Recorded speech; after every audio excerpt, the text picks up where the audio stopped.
A very warm welcome to all our viewers and welcome to a new edition of Africa Today, our show that brings you all the latest news and events happening all around the African continent. My name is Angie Meher and I'll be joining you for today's episode. And as usual, we'll begin straight away with a look at some of the news making the headlines, where Egypt said it stands firmly with its African brothers. The Sudan army chief made Cairo said rather it stands firmly by its African brothers, stressing the importance of unity and solidarity in confronting challenges facing the continent. This came during a meeting with the African ambassadors in Cairo as part of the Africa Day celebrations. We have the details. Cairo called for African solutions to African conflicts. Sameh Shoukry's remarks came as he received the African ambassadors in Cairo on the occasion of Africa Day, due to be celebrated on the 25th of May.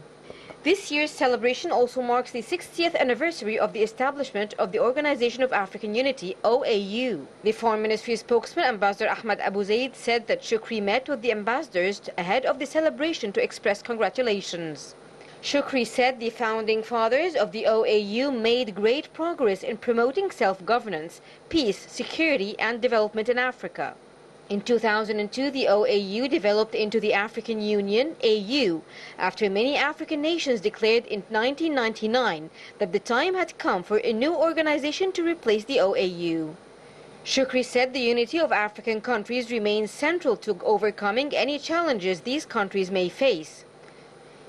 He shed light on current geopolitical tensions as well as other crises.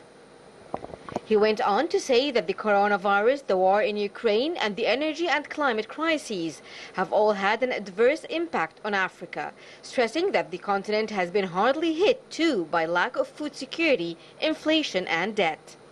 Hence, he said Africa Day provides the chance for African countries to reaffirm their bonds of fellowship and foster solidarity and cooperation as they strive to achieve their goals and improve the lives of their people. He also affirmed keenness to strengthen and increase cooperation with international partners as well as financing institutions.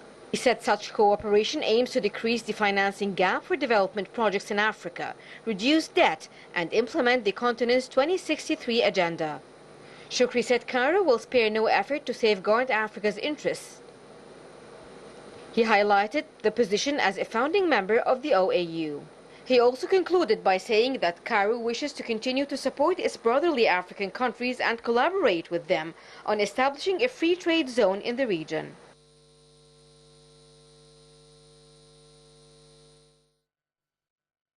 Welcome back, and we're delighted to be now joined over the telephone by our guest for this afternoon, Mr. Abdel Latif Wahba, the journalist. It's a very good afternoon to you, sir.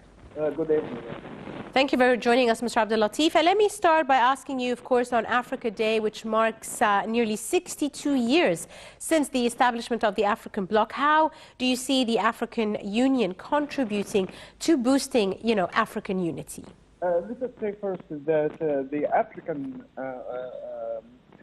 body, like African bloc or African unity and so on, it's completely changed during the last decades. Yes. This is, of course, to go with the international events that happened all over the world. As you know, that there are many polarized powers in the world just now, like the United States, like the European Union, like China, and so on. They are in a competition to penetrate inside the African continent. So the African Union just now are completely unified, and also at the same time they are discussing their own futures and their own interests, and the matter that all the African countries participated or involved in. As you know, that many economic blocks all over the world just now, in Latin America, in the United States, in China, at the same time, they are trying to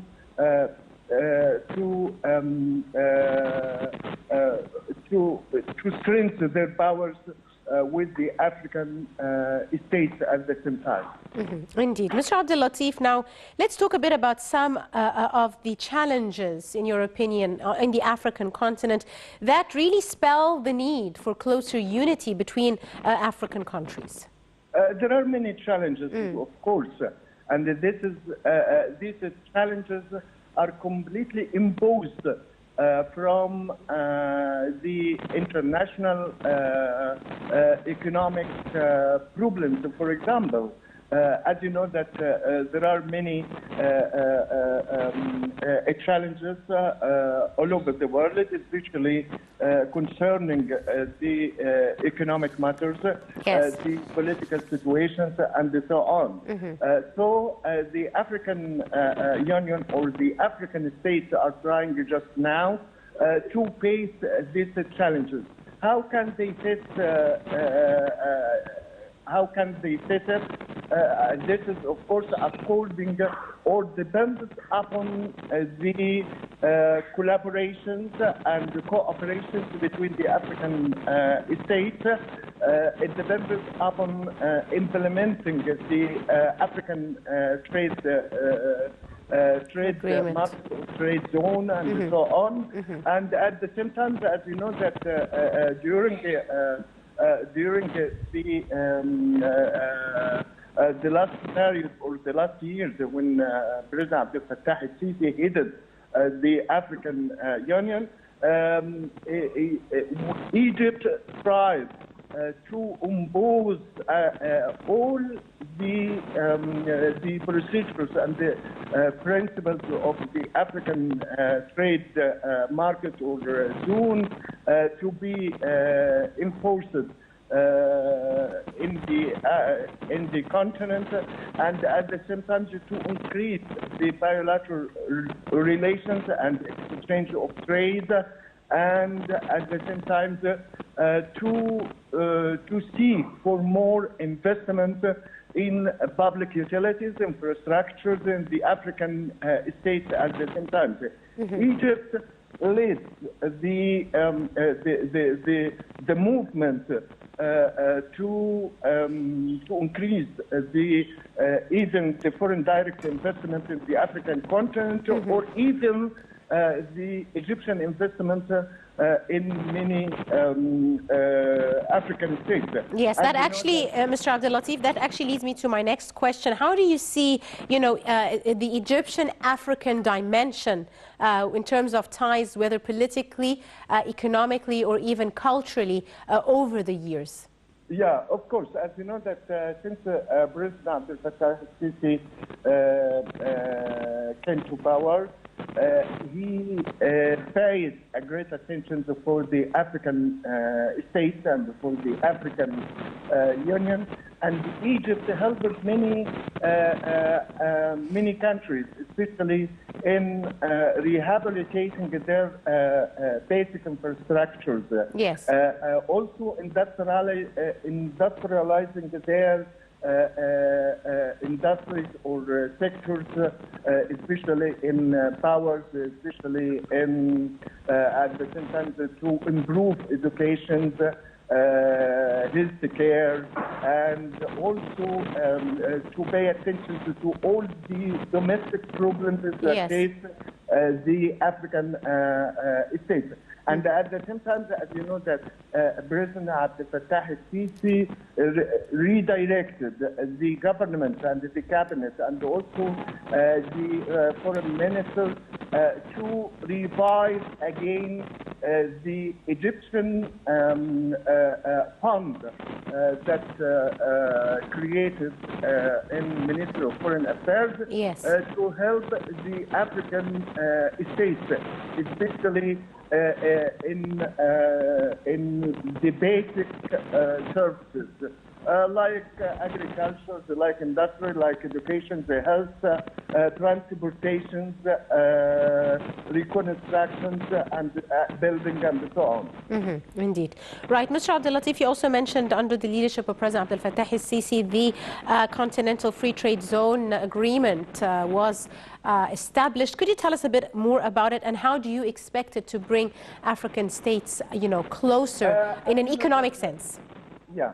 As you know that President Abdel Fattah el-Sisi aimed from his initiatives to increase the bilateral trade or the intertrade between the African countries. Yes. This is the first one. And at the same time, to make the African states exploit their natural resources in their domestic development. As you know that some African states are still tied to their past, to their colonial power. Yes. That in Europe, for example. So President Fattah el-Sisi directed and also asked the African leaders to exploit their natural resources for the sake of the local development. This is an important point, and at the same time, as you know, that some international economic blocs are trying to penetrate again to the African continent. Yes. Especially, you noticed during the last decade, for example, there is an international coalition between the Latin America and the African states. Yes. And also China is trying to create a body for Chinese African relations, and also the European countries are trying to do the same way. But as you know, and I think you remember exactly when President Fattah el-Sisi said the African countries have the right to develop and to exploit their natural resources, and they mustn't pay forego that, yes. 2 times for their colonial period. Absolutely right. Finally, Mr. Abdel Latif, now Africa has been described as the continent with the most, promising economic growth prospects pre-COVID-19 and the Russian-Ukrainian war. What do you see needs to happen for Africa to reach that potential? I think that the crisis of the Ukrainian-Russian situations pushed the African countries to find a new way. Yes. To cooperate and to increase their economic and political relations, and also to do their efforts to secure their basic commodities, like wheat, like rice, like vegetable oils, and so on. And this, as you know, that these basic commodities, all our different countries in Africa still imported from the Black Sea countries, like Romania, like Ukraine, like Russia, and so on. Yes. Right. I'd like to thank you very, very much, Mr. Abdel Latif Wahba, our journalist and our guest. Thank you very much, sir, for your time and your insight and for joining us on today's edition of Africa Today. And still continuing with more news from the continent, Sudan's army chief made sweeping changes by issuing a decree sacking a number of senior officials. He also ordered the freezing of all bank accounts belonging to the rival paramilitary Rapid Support Forces. We have the details. In Sudan, a number of officials were sacked by Army Chief General Abdel Fattah al-Burhan. These included, among others, the head of the police and the governor of Sudan's central bank. Hours before, Sudan's military chief ordered the freezing of all bank accounts belonging to rival paramilitary Rapid Support Forces, RSF. The decree targeted the official accounts of the RSF in Sudanese banks, as well as the accounts of all companies belonging to the group. The military chief also announced that he was replacing Hussein Jangoul, the current governor of Sudan's central bank, with Barry Ahmed, a move likely tied to the decree on freezing the RSF bank accounts. Over the past decade, the RSF amassed great wealth through the gradual acquisition of Sudanese financial institutions and gold reserves, as the statement said. Since mid-April, the Sudanese army led by Burhan and the RSF commanded by Mohammed Hamdan Dagalo have been locked in a power struggle that has forced thousands to flee to neighboring countries. Chaos has taken over much of the country since the conflict broke out. The capital Khartoum has been reduced to an urban battlefield, and the western Darfur region is rocked by deadly tribal clashes. The violence has also killed over 600 people, including civilians, according to the WHO. Human rights organizations have accused the RSF of mass looting and attacking civilians, and the military of indiscriminately bombing residential areas. The two sides agreed to several short ceasefires since the fighting started, all of which were violated. Both have also traded blame and exchanged heated accusations of human rights abuses. Last Thursday, the military and the RSF signed a pact in the Saudi city of Jeddah, promising safe passage for civilians fleeing the conflict and protection for humanitarian operations in the East African nation. International efforts led by Saudi Arabia and the United States are underway in an attempt to turn Thursday's agreement into a lasting truce. Finally, moving to Mozambique, which is facing the worst cholera outbreak in more than 20 years. Cyclone Freddy hit the country in late February, and the ensuing damage has led to this new outbreak. We have the details. In Mozambique, the number of cases of cholera increased after the country was hit by Cyclone Freddy in late February. The coastal town of Quelimane in northern Mozambique became a cholera hotspot. Michael Shimiza, Chief Field Office, United Nations Children's Fund UNICEF, said Quelimane is a low-lying city. It's a swamp, so the water tables are very high, and sewage and water will all mix. He said that also brought a challenge in terms of trying to combat cholera, and people were fetching water from these contaminated water sources. At one point, the World Health Organization, the UN, and Doctors Without Borders were treating more than 400 cases a day. The numbers have since come down. A UNICEF official said the beds were not enough because the number was very, very high. He said this is a case of success. They had below 20 cases in the last 2 weeks. It means in 1 month they went from out-of-control cholera outbreak, it became under control. Mass vaccination drives and community outreach programs, particularly targeted at pregnant women, have played a part in stemming new infections.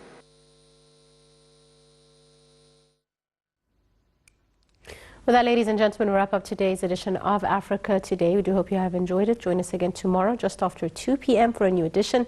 Till then, my name is Angie Meher. Thank you for watching.